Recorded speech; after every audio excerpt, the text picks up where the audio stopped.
Ilang araw po, no? Ito po si Madam Mamay. Lagi niyo po ako matatagpuan sa sa TikTok live. Pwede rin po kayong magpa-private reading. Pwede nyo naman kaming kontakin. Ayan po yung cellphone number. Pwede mag-message o kaya diretso kayo sa aming description box. Ito na po ha. Ito na ang ano. Tapat ba talaga ang person mo sa'yo? Wala ba siyang tinatagong sekreto?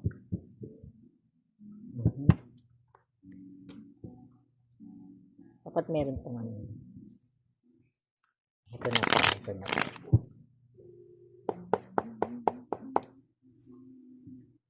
Six of Coins, Ace of Swords, Nine of Wands, the Sun.